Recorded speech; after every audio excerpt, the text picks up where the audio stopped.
Hi, it's Dr. Ginny here, and I wanted to talk about why it may be easier to change our eating and drinking at the same time because the wisdom tends to be just focus on your drinking and don't worry about your eating at first. And that might be the right thing for you. I just want to share with you why a bunch of us have found that changing both at the same time is actually simpler and easier. One of the things we find about success with habit change, if you look at BJ Fogg, who Annie Grace talks about, he talks about you really want to make your habit change as simple as possible. So simplify. So originally I felt like, well, probably changing one or the other is going to be simpler. It's going to be the best approach. But ultimately I ended up thinking otherwise, that it's simpler to focus on both. So I'm going to tell you why that might be so you can consider this. And I'm going to start by telling you via my story, because I knew I was drinking too much and I would try to cut back, and then I would end up drinking more, and then I would try to cut back. I did that for decades, really. Trying to cut back tended to lead gradually to drinking even more. And I was really in love with my drinking, right? It was first like just drinking on the weekends, just really looking forward to it. And then every time I went out to dinner, and then it was every night gradually over time, right? By my mid 50s, I was having wine every night and then some, right? So sometimes it was martinis, sometimes it was craft beer, but my cocktails became very important to me. I didn't want them to be that important, but they really were. And I didn't want to try cutting back and failing again. But I was starting to get really pretty concerned about my weight gain at that age and about my health, etc. I was in love with Diet Coke. So I kept finding articles suggesting, boy, this might actually really be bad for me. It might be something that I need to change. I looked forward to my Diet Cokes and relished them almost the same as my alcoholic beverages. I thought, okay, I need to really tackle this. I really need to cut back on the Diet Coke. And I found it was really hard. I just wanted it. I missed it. It was difficult. It was painful. And one of the ideas that left me with is my special treats that I look forward to. There were some I looked forward to every night, some I looked forward to every afternoon, every weekend, every special occasion. I had many, many of these treats in my life.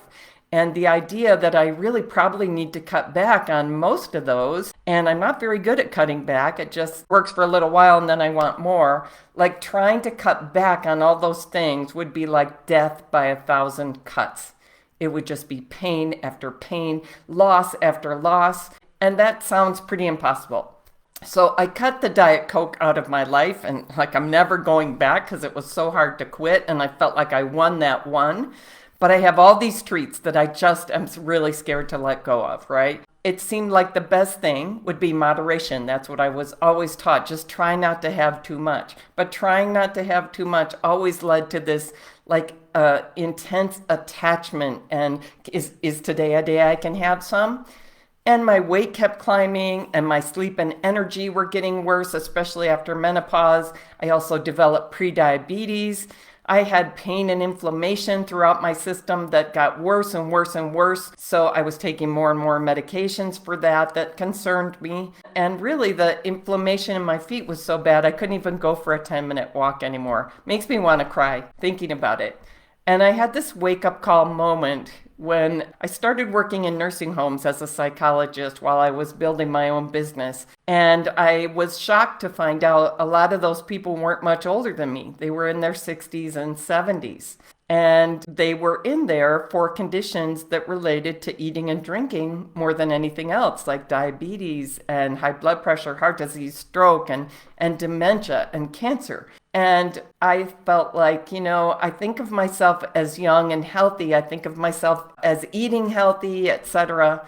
But I am not looking like I'm doing really that well. And I started believing I could be headed for the nursing home in my 60s if I don't make a significant change. So I was really scared to tackle this because it felt like death by 1,000 cuts. I'm going to be hungry. I'm going to be deprived. I'm going to be sad. It's going to be hard. But I felt like I need to make this change. So, in tears, kind of on my own, I searched the research. I happened to have this specific kind of training as a scientist that allowed me to find 4 guiding principles for eating and drinking that consistently add up to great results for weight, for blood pressure and heart functions, for blood sugar functions, etc. And as I started eating that way, I found out actually this is easier than I imagined. It's more rewarding than I imagined. And I wasn't changing dozens of things or hundreds of things in my life as much as I was following a handful of guiding principles that made sense. So it was simple. And this is something I hear from Slander for Good clients all the time. This is actually simpler than what I was trying to do, and it's more effective. Like, it starts to get easy pretty fast, which is what I found.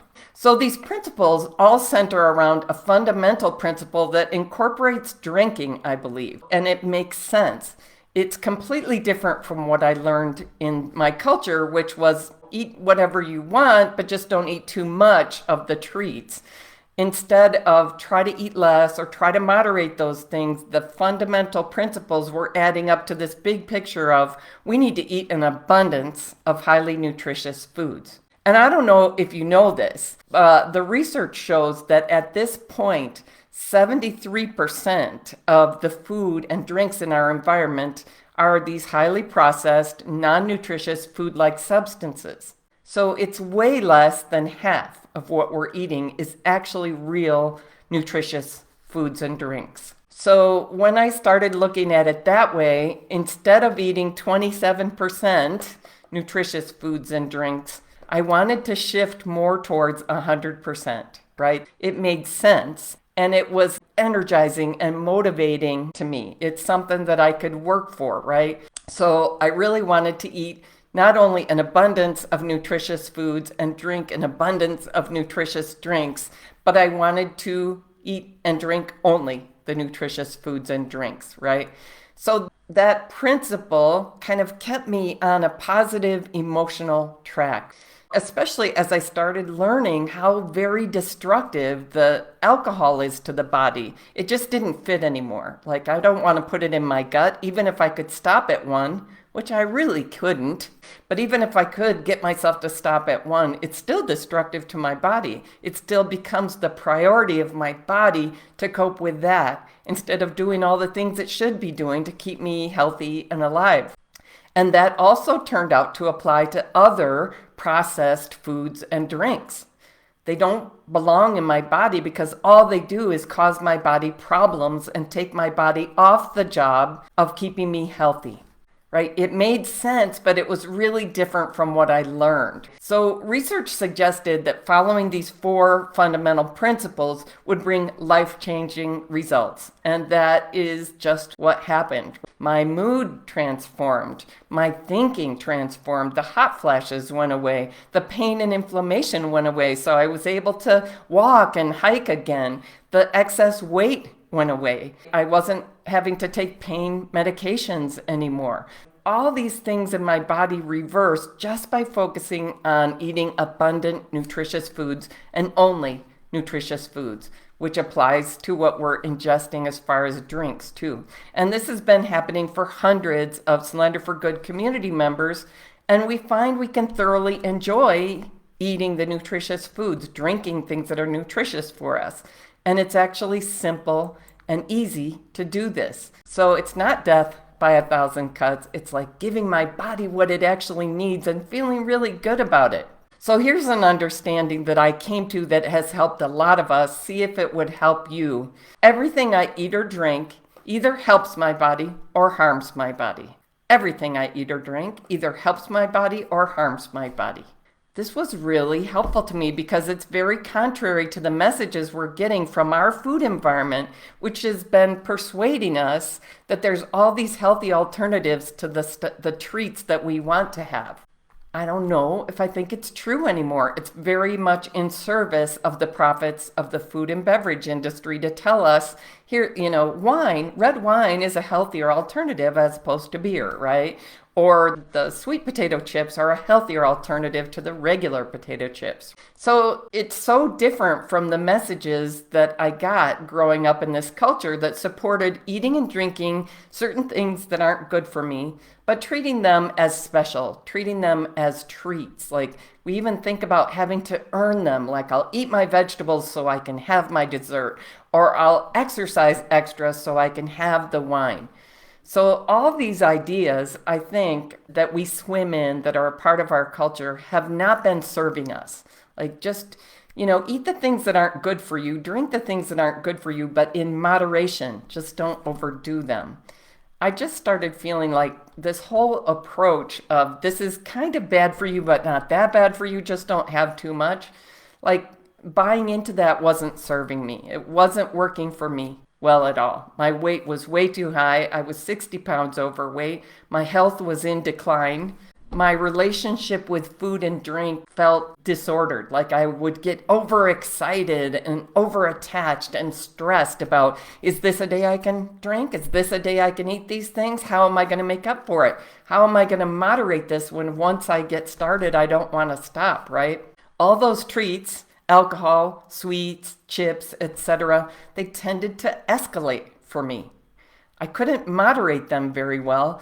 I knew I overdid them, but I'm just always trying to do less. So the truth was, when I'm a psychologist, right? So I looked at my behavior and I thought, this looks like an addiction response. Like you can't resist it. You can't stop. Right? So what works for extinguishing an addiction response, right? To the alcohol, to the drinks, to the sweet things and the other processed things. I was in this vicious cycle with no way out. My health was going downhill. Moderating was not working. I did it for decades and it wasn't getting me very good results. So I changed my whole focus. Instead of how much of this is okay to have before I start hurting myself, I started thinking, how could I have a lot more of the nutritious foods? Just really give my body what it needs to do its best. Like I think it matters. By the time I was 55, I really believed this matters. So once I started focusing on eating a ton of nutritious foods, the whole picture became so much simpler. I don't mean literally a ton. I do have a client, Rosemary, loves eating this way, is super thrilled with her results. People will ask her, how did you lose all that weight? You look great. You look so alive and vibrant and slender and fit. She says, I eat 3 pounds of food a day. So that's not exactly the answer, but kind of. We eat an abundance of nutritious foods, and the whole picture just gets simpler. It became a project for me. How can I eat a lot of nutritious foods, really dedicate myself every day, every meal to giving my body what it needs to be well? It was a project, and I started winning at the project, and it started feeling so good for my body, and the weight started kind of dropping off.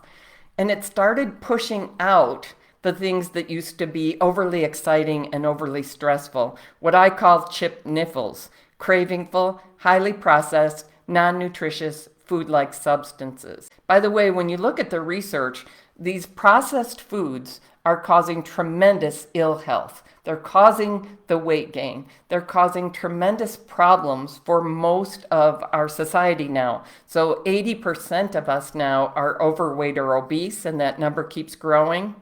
88% of us could be considered metabolically ill. So even some of the people who are staying slender are metabolically ill. And metabolically ill can end up translating as diabetes. It can translate as high blood pressure, heart disease, stroke. It can translate as dementia, cancer as well, etc., right? So it became easy for me because it was simple and clear and emotionally positive.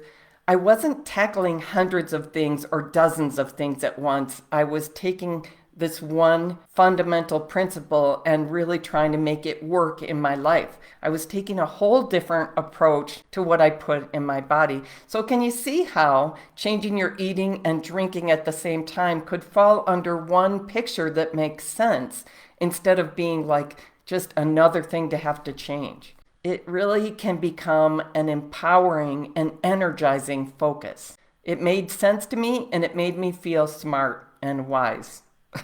I like feeling smart. And I was scared of dementia. I really didn't want to be doing anything to my body that might lead to living without my thinking abilities in my later years.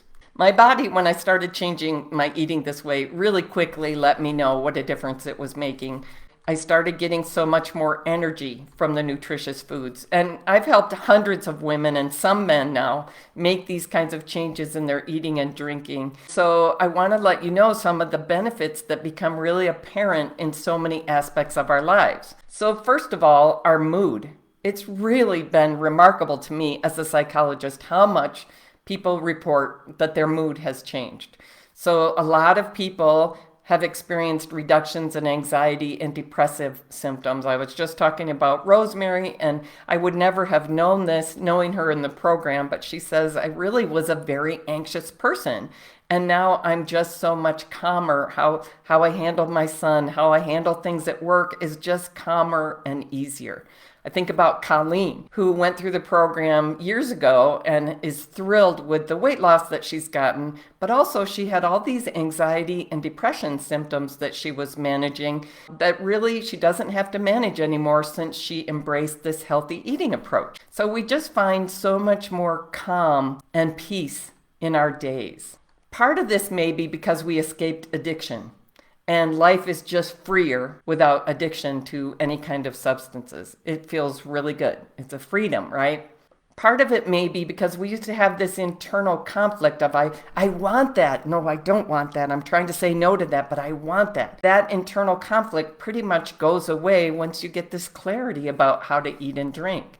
So following simple principles for healthy eating and drinking just makes life simpler and calmer. A third part of why we feel so much more calm, so much less anxiety, etc., is that our gut microbiome is healthy, eating and drinking this way, because so much of our mood comes from our gut and having so many serotonin receptors there, serotonin being this calming, happy chemical. I was just meeting with Slender for Good Mastery Group this morning. We were talking about emotionally, how do we want to feel about eating and drinking this way? And they said things like, I just really want to feel like a peaceful, calm enjoyment of the way I'm eating and drinking, which is really the opposite of how I was approaching eating and drinking back in the day. It's like I wanted specialness and I wanted excitement and I had this kind of drive and then this anxiety and stress. Like I didn't want stress, but I wanted the excitement, and they kind of went together. So when I prioritize like eating what's healthy and having a calm, peaceful enjoyment, tranquility with my eating, it really goes so much better. Okay, other areas of benefit we've gotten have to do with basic functions of life like energy levels and sleep. When we eat and drink healthfully in a very consistent way, we can experience dramatic improvements in our energy and sleep. And it's partly because we're not spiking our blood sugar like we used to, which is part of what causes diabetes and part of what causes damage to the heart, etc. But it also means our energy levels are so much more even. Probably another reason our mood evens out. So many Slender for Good clients have told me how much better their mood is and how much better their energy levels are. Like, we also find that we're often sleeping so much better. Well, of course, what we ingest is going to affect how well we sleep, right? When we're giving our body the foods and drinks it needs, it's going to be able to heal and do all the things it's supposed to. What we eat and drink affects our metabolic processes that affect weight gain. It affects our hunger hormones, whether we're feeling hungry. It affects our cortisol, whether we're feeling anxious. And it affects our insulin. So what researchers say about this is it looks like our whole population has flipped on this fat switch in our bodies. So we start feeling more hungry, we start feeling more anxious and driven to find food, and we start storing excess fat, so we become insulin resistant. So when we changed our eating and we decided to eat abundant, highly nutritious foods and really push out the non-nutritious food-like substances, we stopped storing excess fat and we quit feeling hungry and anxious between meals. So many of us found that we were able to reset our weight very naturally to a slender, healthy size, like a pre-middle-aged size, just by eating in a truly healthy way. And it's because of how our body responds to getting abundant, nutritious foods. And that includes what we're drinking. Finally, what we're eating and drinking really affects metabolic processes that drive aging and illness. Once I found what worked, I really wanted to understand a little bit of the biology of why. It helps me to have a little bit of understanding why. It helps a lot of my clients. So we find there are these 8 cellular metabolic processes that determine whether we live really well and healthy and vibrant and vital for a very long time, like to the end of our lives, or we start to decline and develop these typical diseases of aging that I've been talking about: diabetes, hypertension, heart disease, cancer, and dementia. In my case, systemic inflammation had become a real problem that was interfering with my ability to walk. Inflammation is one of those 8 cellular processes that's very influenced by how we eat and drink. If you found your energy, your mental clarity, and your mood very improved by cutting out alcohol, I want to invite you to imagine how much more benefit your body and mind can experience if you don't change just that one thing, but the whole approach to eating and drinking. If you discover how to eat and drink to make your body really happy. If you start eating and drinking an abundance of highly nutritious foods and drinks. So much that there's no room for the harmful foods and drinks. Could it just be part of one thing that feels really good to change? We all prioritize our health up to a point. Almost all the smart, wise women and men I know feel we eat pretty healthy. But we're being very misled and misinformed and lied to about the healthfulness of the processed foods. The food industry spends $14 billion a year. This isn't even getting into the alcohol industry. The food industry invests $14 billion a year to persuade us that the processed foods and drinks are pretty good for us, right? And this is not working out well for our health. They are motivated to persuade us that those processed foods and drinks are pretty healthy, that they're healthy alternatives. When we put our health, healthy eating and drinking as a top priority, we can get a lot more informed about what foods and drinks produce truly healthy results. And we can eat and drink quite differently, following a simple set of sensible principles and getting completely transformative results. Now, this is why I created a program I call Slender for Good. I'm going to just tell you a couple things about it because these apply for everybody. First, we need to get really clear guiding principles for how to eat. Not 1,000 complicated things that you got to figure out. Some clear guiding principles. Does this make sense? Having simple, clear guiding principles that work to maximize our health is really, really valuable. In the case of my clients, they also want a healthier weight. Also, eating this way, changing our metabolic processes, allows us to reset our weight to a slender, healthy size really naturally. And it takes me 8 to 12 weeks to not only give people that information, but really give them some of the mindset shifts that help break down the misinformation they've had their whole lives. After that, we're really working on how do I build consistency now with these healthy eating habits. But it's my birthday, it's the holidays, I'm on vacation. All those ideas are not serving us to establish healthy eating habits that just roll along effortlessly. Every time we make an exception, it's like throwing friction in the way of those habits. And if we have to constantly be stopping and starting, it never gets easy. So that's something that I understand as a psychologist about habit change. It's consistency with our new habits that gives both the life-changing results and makes the healthy eating, drinking habits sustainable and effortless. So we build new healthy eating mindsets. We build new healthy eating habits. In the program, we have coaching that really helps you direct your time and efforts so you're not doing trial and error for year after year after year in an environment full of misinformation. And we also have this community support, which for a lot of us is also really helpful for staying on track and overcoming challenges that come up. So I'd love to hear your reactions to the idea about simplicity, that it might actually be easier and more empowering to change our eating and drinking at the same time.